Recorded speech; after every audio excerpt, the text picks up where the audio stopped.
Hi there, welcome to the Raising Cinephiles podcast, a show about passing on your love of cinema to the next generation.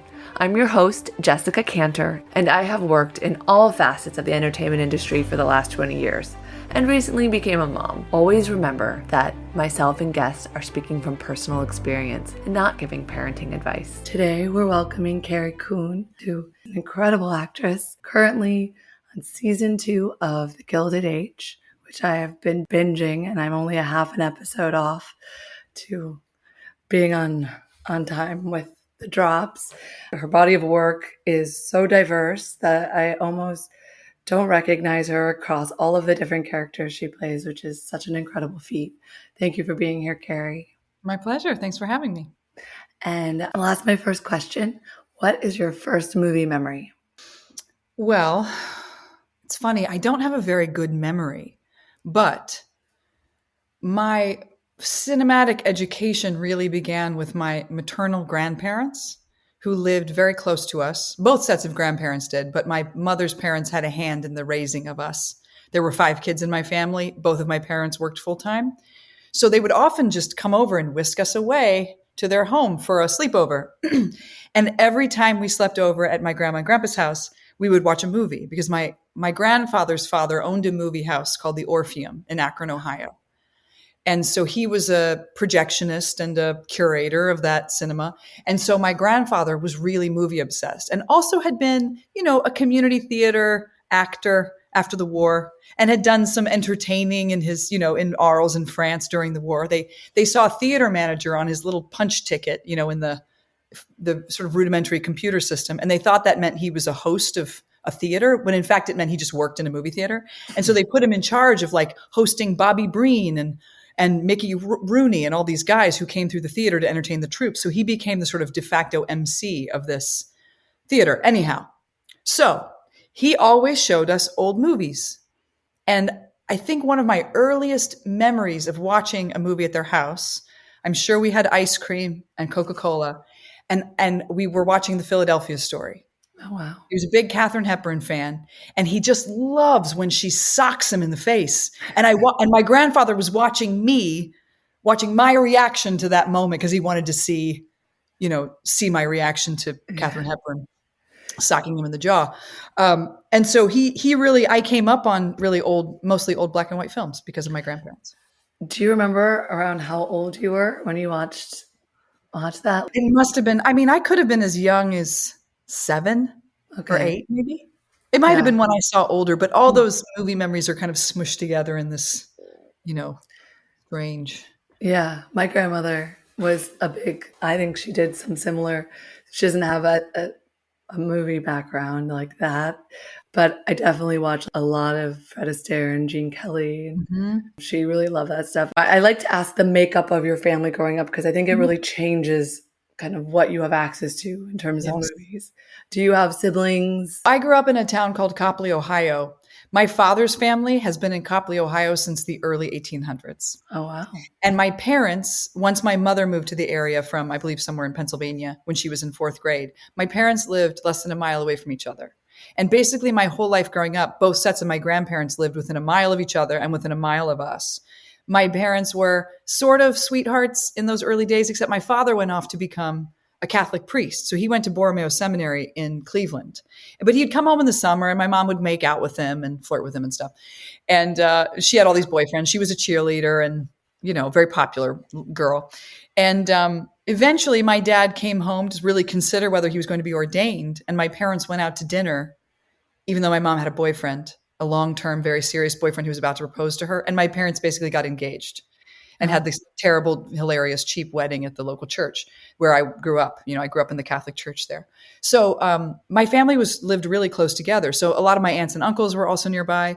And there were 5 siblings in my family. I'm the dead middle of 5. I have an older brother who's a couple years older than me, but they adopted my sister when she was the same age as my brother. She's actually a month older than my brother. And I was about 3 years old. They adopted my sister from El Salvador. That was, of course, in the middle of the Civil War down there that we, had quite a hand in. And my parents had been inspired by a local family named the Kennedys who'd been adopting children for a long time. And they thought of themselves as good Christian people, though my mom was not a practicing religious person, even though my father almost became a priest. And so they adopted my sister. And then, so there was like a set of 3, and then 7 years went by and they had my brother, and then 2 more years and they had another brother. So there were 5 of us, but Okay. I was the perfect age for babysitting. So I just babysat every weekend, and, my family lived really close by. So babysitting, I think, is a moment when you tend to watch movies, because I know when I babysat, I would get free access to the television, and I discovered so many things, and I was like 11 and 12 years old. I don't have younger siblings, but I did babysit for like neighbors and stuff. Mm-hmm.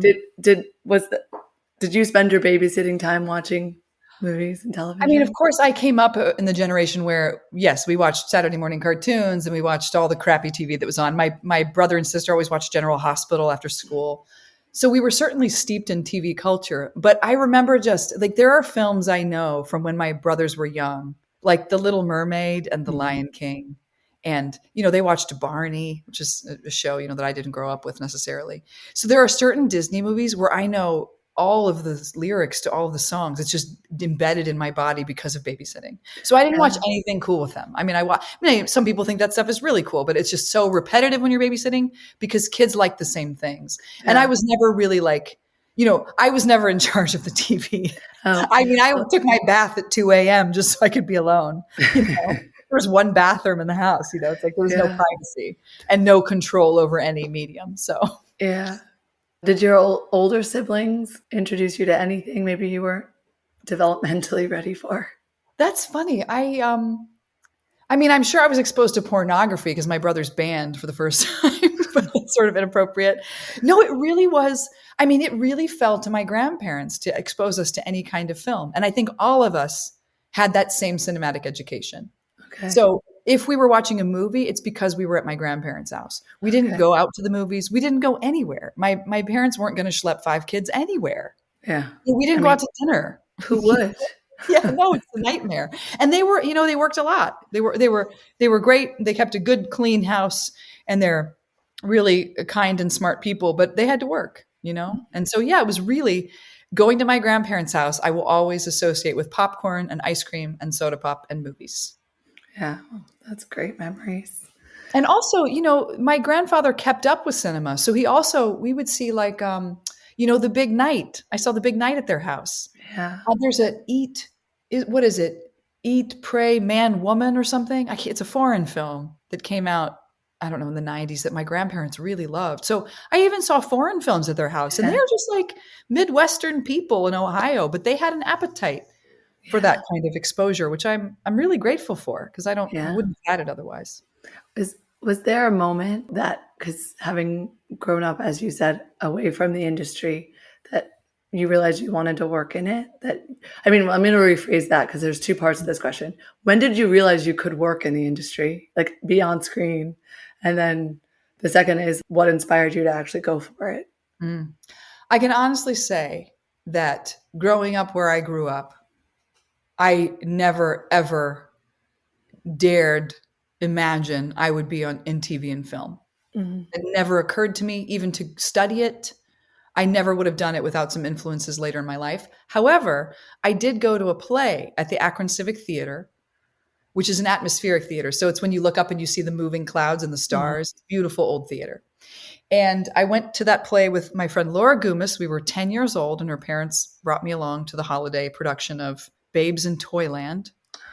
And I saw that on stage were kids my age. And I was intrigued, of course, by my parents will tell you they always thought I'd be some kind of performer. I have a very different, idea of what I was like as a child. I thought I was so quiet and I was such an observer. And they're like, no, you were loud and bossy and annoying. And I thought, oh my gosh, those kids are my age. How come they're allowed to do that? And I came home and I looked in the newspaper. And there's a community theater called the Weather Vane. And as it happens, my grandfather had actually acted at the Weather Vane after the war. That was the community theater where he did a couple of plays, The Hasty Heart and some other things. So he dabbled a little bit. And I thought, I could audition for a play. And my mother denies this story. She'll always deny. I said, I took it to her and I said, look, they're having auditions, And she was like, you're not doing that. So she wasn't going to drive us anywhere, So that was the first time I had the inkling that there was a possibility of even being an actor. Yeah. But it wasn't until I went on to have a mentor in college who said, I think you could go to graduate school for acting. I didn't know about Juilliard and NYU or any of that stuff. I didn't even know you could go study it and get your master's. It never occurred to me. Yeah. I ended up at UW-Madison in Wisconsin. And there I had one mentor, Norma Saldivar, who was a great director in the program. And she said, you're going to work in TV and film.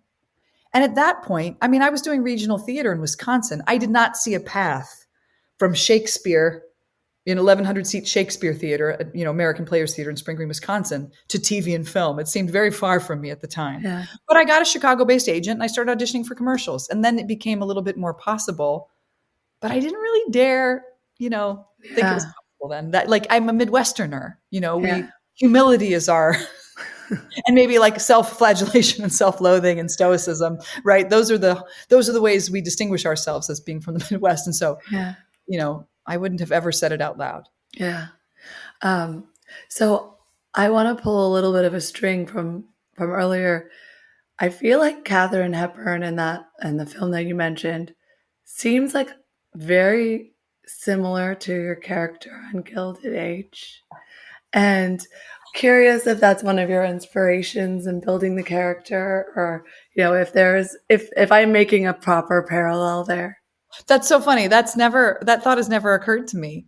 But I loved Katharine Hepburn. And I loved the portrayals of these strong women with deep voices who could wear pants. I had a level of androgyny growing up. I looked like a boy really until I was about 18. So I was always kicked out of the ladies' room. But I love, they were like, are you supposed to be in here? But but it afforded me a level of protection at that age from certain energy that I think actually was very formative. And so I think I always responded to that kind of woman who maybe is a little bit masculine.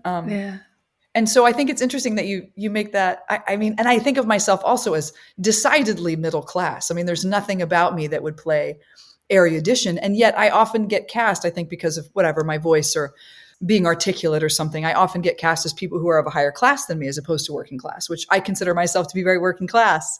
But here I am playing Bertha Russell. But I love that you made that connection, because it's not something I've really thought about before. It's something in her body language.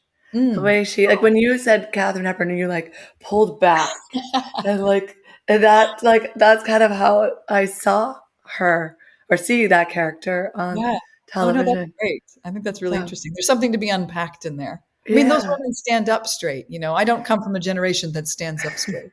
She stands up straight. I think the image I had is I went out to dinner last night and I ambitiously put on episode 3 of season 2. I think it was in episode 3, season 2. But I was kind of dozing off because I was so tired. And I just, Bertha was confronting her husband for being naked with the maid. Yeah. And that scene, that's what connected it for me, was that scene. So maybe she was the inspiration. I'm sad. My grandfather just passed away actually about a month ago. And he would have been delighted, I think, if I told him that, what was observed in a performance was Katharine Hepburn. He always imagined me like, oh gosh, I can't think of the name of she's a, what's his face's wife? Oh, this is the plight of being a mother, right? I can't think of the name. I can't think of any proper nouns. It's because we're tired. That's what happens with fatigue. Because we're tired. We're basically walking around asleep. Yes. Oh gosh. He was an alcoholic. I need a little bit more. I don't know what you're talking about. More than just the man who did that. He's a famous drunk. Hang on. I have to think of this because anyway, I probably won't think of it because we're, we have a limited amount of time, but I'll think of it. Can I ask how old your children are? You may, yeah. I have a 2-year-old daughter and a 5.5-year-old son who loves movies. So I have a 2-year-old, or almost. He turns 2 on December 6th, which is the day I'm releasing this. So it'll be his birthday when people hear this. For his second birthday, after 30 episodes of this, I decided to get a print of the red balloon and do a movie theater birthday party for him. And it'll be his first time in a movie theater. Oh, that's great. So in saying that, Your 2 and 5-year-old, have they been in a movie theater yet? Oh, no, they're pandemic kids. Yeah. That may have been possible before, but they haven't really had that experience yet. But my husband is a cinephile, and we have over 10,000 Blu-rays and DVDs, which we moved from Chicago to New York. Oh, wow. So my husband is one of those guys who's surfing the latest, imprint. I just opened a box with the Last Picture Show in it. So there must have been a new release of the Last Picture Show. So my husband was going to be incredibly specific about how he exposed our children to film. Yes. So we had basically a theater in our house in Chicago, and when we moved to New York, he basically had to build a theater in New York before he could properly live in the house that we bought. So basically Haskell has grown up, in the home movie theater with homemade popcorn watching film, but he was only allowed at first to see silent films. So because the pandemic, we were kind of no screens parents, with our first kid. And then the pandemic hit, and the only way they could talk to their grandparents was on FaceTime or have a music class. So they started to kind of tiptoe into screens. And so we let him watch orchestras, and we let him watch dances, like cultural things he couldn't get exposed to during the pandemic. And then he started watching Charlie Chaplin, which is great for kids because, silent film stars are so expressive. Yeah. And he really loved music. He'd been watching some old, videos of like jazz musicians playing and stuff like that as well. So he was first allowed to watch real performance, I guess, then silent film. And then when my husband decided to open up his, experience, he said he could only watch things that were handmade. So then he was allowed to watch puppets, claymation, Wallace and Gromit. There's an old Czech film on the Criterion Collection called Invention for Destruction, which is very early animation from 1955. Cool. He let him watch that. Adult themes, but that didn't seem to bother him. And so that was kind of the rule for a long time. Now we've since opened it up. He's seen some Disney films. But he always returns, honestly, to the 1960s Godzilla universe. That's his real passion right now. Okay.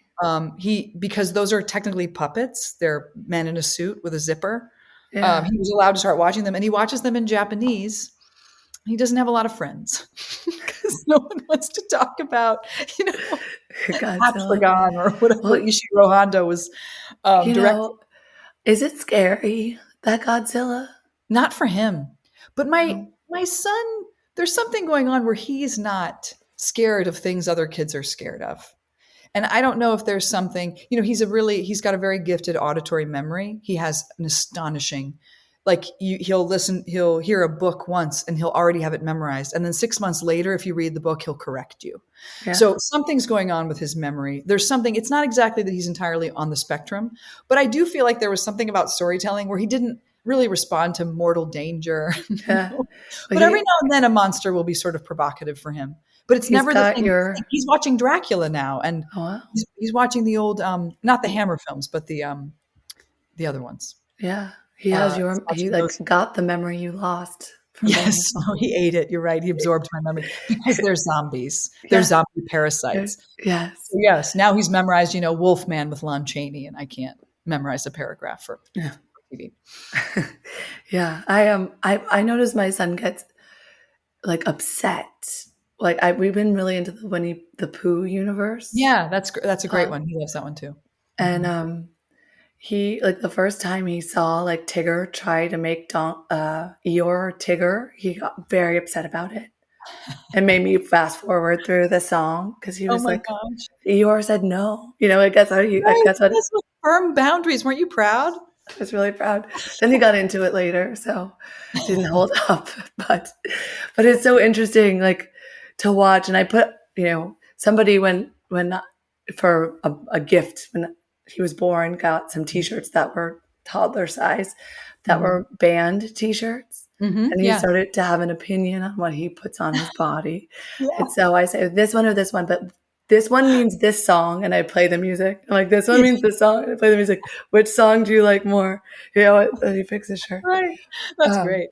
Yeah, but it's a beautiful way to introduce your older son to cinema. Your younger son or daughter? Daughter. Is she kind of just watching along? Or now she is. Yeah, we've sort of given in. They actually started watching the adaptations of, she loves the book The Gruffalo. Do you know Okay. these books? They're British books. They're I beautiful. don't. Oh, they're really lovely. And there's a beautiful animated short that goes along with them now that was put out by the BBC, I think, that's on Apple Okay. TV now. But it's Gruffalo and Room on the Broom. And it's this marvelous uh, English writer whose name I've just read it 100 times and I can't tell you what it is right now. Yeah, it's okay. It's Mom, enough for me to Google. Axel Scheffler is the illustrator, though. Julia Donaldson. Okay. And they just did these two beautiful shorts of Room on the Broom and the Gruffalo, and they're gorgeously scored, actually. So I think my kids really love the music, and the books themselves are rhyming, which kids tend to really enjoy. And she's totally obsessed with them, and she's memorized. I can hear that she's starting to memorize the books. She's much more kinetic than my son. She's much less inclined to sit still. She was much later when it came. He was obsessed with books and started speaking at 16 months. She couldn't sit still for a book until nearly 2. And now she loves books, but they're just such different kids. So she pops in for, 15 minutes of Prehistoric Planet and then she has to run around and take a lap. So it'll be interesting to see. She's my athlete and has my cinephile. My son is somewhere in between. Like he'll come in because he's pretty articulate and, he's almost 2 and he will come in and jump on my bed and he loves being on my bed. And he's like, movie and cuddles. Yeah. Movie and cuddles. There's nothing And I'm wrong. like, that is my son. That is him. And he'll watch some movies, he'll get into it and like get absorbed by the story, and he loves books. But he has to get up and dance and move. Yeah. He's really, really into music.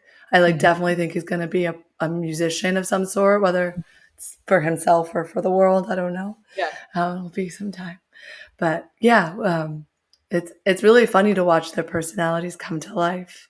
They're so different. I mean, it's a wild thing to see. Like, and all the practice you did with one just never applies to the other one. They have nothing to do with one another. Yeah, that's sort of why I'm probably not going to have another one. Fair enough. It's fun, but it is wild. It's crazy. It's a lot. They outnumber you. 2 children outnumber 2 adults. That's just the way. I'm a single mom by choice. So I know a lot of women doing that now in New York, and I can't imagine it. Honestly, it seems really challenging, but they're all really extraordinary women, and they build extraordinary communities around them. And that's the fun thing too, is that you'll get to have your movie person and your dance person and your theater person, and you get to choose. Yes. And I get to make all the decisions. Yes, you do. I have to say the hardest part about being a single mom, a single parent, I'm sure however they got to this position, is the happy moments are the loneliest. I haven't heard that expressed, but that makes so much sense. That is it was so surprising because that's not what you'd expect, because it's really like when you're in it in like a moment with your kid, you're just so focused, whether someone's there or not, like whatever, you're just going to solve this problem for them. Right. But, in the happy moments, you're like, oh, who saw that? They did it. Oh, yeah. That's a really beautiful, bittersweet and heartbreaking thing to say. And I feel like it gives me like an entree into an extra special level of compassion for my friends who are doing that. I think that's really, thank you for sharing that with me. You're welcome.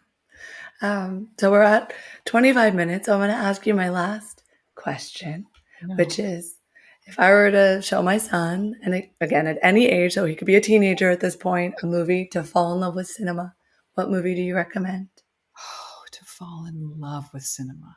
It's funny because there are movies you think of that would be instructive or breathtaking or just really moving. But what would make him fall in love with? This is so funny because in my household, my husband and I have an arrangement in our marriage, which is I don't choose anything that we watch. Doesn't matter what, a TV, film, I don't have any opinion. I go downstairs at night and he puts on what we're watching and I don't ever weigh in. And so I haven't thought about this very much because he's so in charge of that part of our children's lives. Yeah. But I'm trying to think of something that for me would have been so informative. I can give a very personal answer, I think. So, I mean, what you'd expect, my opinion. I still remember watching the movie Cinema Paradiso with my grandparents. It's a great foreign film, right? A little boy is at the center of that story. It has lushness and it has romance and it's love. And it's also sort of the coming of age story, and that sort of someone processing a world that's an adult world that they're finally starting to understand or beginning to know what they don't know. Yeah. And I have such a fondness for that movie because it's a movie that my grandfather would always put on if I was having a friend over. So when we'd have a friend come spend the night, he always wanted to see my high school friends watch Cinema Paradiso. Oh, I love And because that. he thought it would open something it's nice access to foreign films. I think it's really accessible foreign film. And he'd always have a box of tissues because he knew all the girls would cry, and he just delighted in making all these women cry. And young men too, but something funny happens on this Mm-hmm. podcast because I don't I'll record in a bundle and then and I happen to have a recording just before this with an episode I'm putting out next week, which is kind of stressful. But she is an Ethiopian-born filmmaker called Galila Bekele. She does a documentary coming out about Tyler Perry today. Oh, and interesting. that was her same recommendation. It was? Yeah. Oh my gosh, I want to meet her. She's doing a documentary on my friend Tyler Perry, who I did Gone Girl with. Really? So the documentary is beautiful. It's out on Amazon Prime. Oh, interesting. I'll watch it. It was beautifully made. I guess she was his partner for a moment. They share a son together. Oh, that's his son's mother. I see. Yes. Oh, beautiful. Yeah, it was beautiful, but it's like something happens where it's like in the, the zeitgeist or something. Yeah. So, or just I don't know, the fabric of the universe, something. So yeah, that's lovely. It was really, I love it when things like that happen. Synchronicity. Yes. I thought perhaps we were going to end up talking about Ghostbusters naturally because it's come up on this podcast so many times as a movie, I think we're off I think we might be the same age, of the same generation. So we have these memories of watching a movie that's scary and funny, and it's weird to have both on TV all the time. Yeah. I'm excited for the next one coming in March, even though there's some time. The question is whether your children have dressed up as Ghostbusters yet. I haven't seen it yet. They haven't seen any of them. They haven't seen really any of our work yet, nor do they care what we do. There's you're working to work? Where are you going? Yeah. But definitely someday they will. Yeah, my son has no idea. He doesn't care. He's just you're going to step away from me?